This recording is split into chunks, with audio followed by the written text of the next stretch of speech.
Good evening, friends. This is Madhav Steno classes. Kailash Chandra transcription number 113. Speed is 80 word per minute. Ready? Start. This resolution, as I find it, has two parts.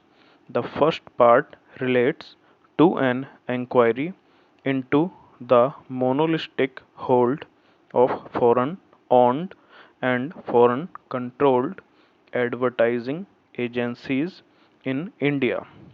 The second part is in regard to the desirability of government taking advantage of Indian advertising firms in relation to its advertisement of nationalized concerns, railways, and so forth.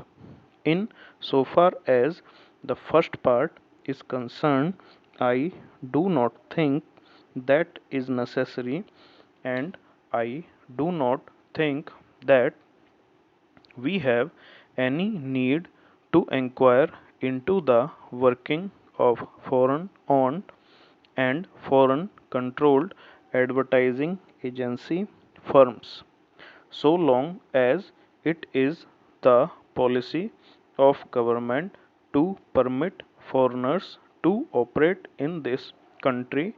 I do not think that if there is a private sector, they should be subject to frequent inquiries in so far as this part of the resolution is concerned. I am afraid I cannot accord it my support, but in so far as the second part of the resolution is concerned, there is absolutely no conflict between my head and heart in giving my full support to that part of the resolution. It is difficult for me to adduce arguments in support of this very desirable proposition, as I do not know what arguments could be advanced against it. I should have liked very much Dr. Kesker to speak first if he were opposed to it, because I think that any reasonable person should support it. But the likely objections may be these, and I am trying to analyze them. First, it might be stated that it might mean discrimination, but I do not think that argument holds water, because there is no question of discrimination involved. Government have gone out in different fields of activity in assisting and furthering Indian participation, progressive Indianization of services, and so forth. Even in the tea industry, I believe the government is trying to break the monopoly of foreign tea broking firms by supporting the rise of Indian firms in the tea broking business, which is a very specialized and a kind of monopolistic business. So, I do not think that Dr. Kesker would advance that argument at all, because that is a preposterous argument. The second argument may be that we have not firms of sufficient quality and standard. Now, let us first examine whether that proposition is true. I submit that that proposition is not quite true, although in reply to a question by the mover of the resolution, the Honorable Minister for Information and Broadcasting did say that they sometimes find themselves in difficulty when they had entrusted advertising business to Indian firms. Now, I do not know if you were aware that one of the most important advertisements that appear in papers is that of the tea board, and that advertisement is, I think, by an Indian agency.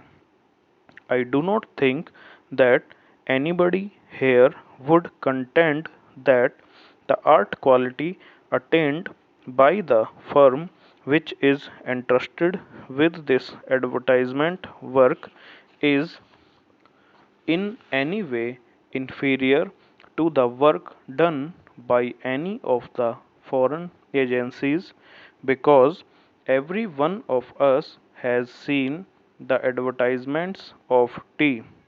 And as for myself, I can say that I am perfectly satisfied with the quality of work done by that firm. Now, if that is so, then it cannot be contended that there are no Indian firms of adequate standard and quality. The question then may be asked that there are not sufficient numbers of such Indian firms, and if there are not sufficient numbers, then all the advertisements could not properly be entrusted to them to be properly handled. On that, I have not, I am afraid, sufficient information. Probably the Honorable Minister knows better as to how many Indian firms there are who can compare favorably, or who are probably better than foreign advertising firms, but to the extent that there can be no argument that so far as government advertising work is concerned, it should be entrusted to such firms.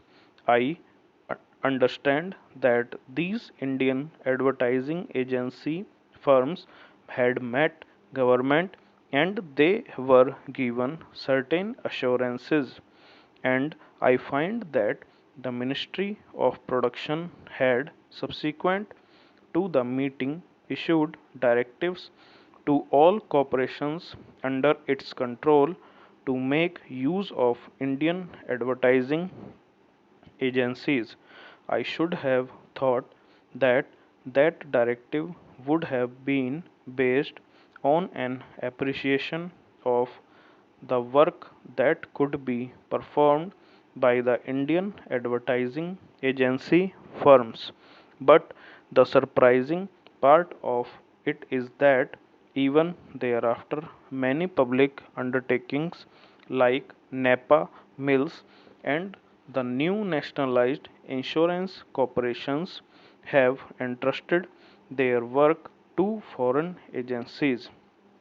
This certainly is surprising.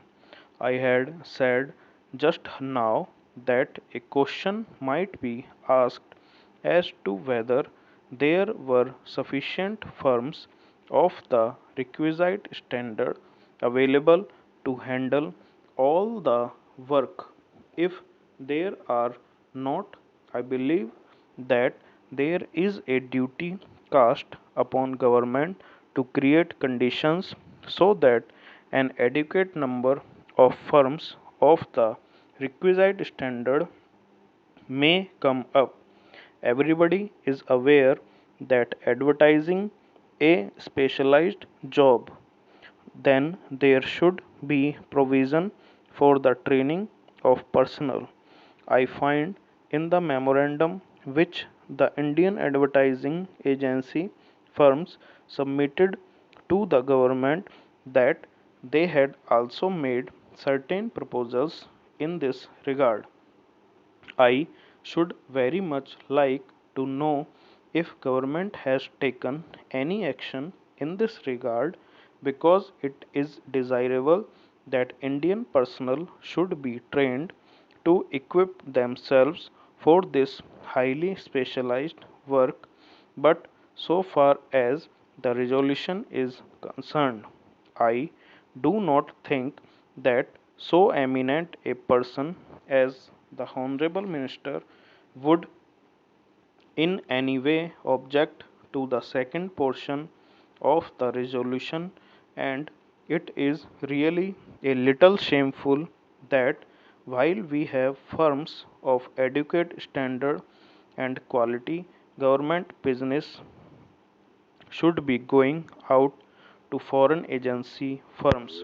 This is not social sectionalism. It is certainly the duty of the government to assist their own nationals, particularly when they are of the requisite quality.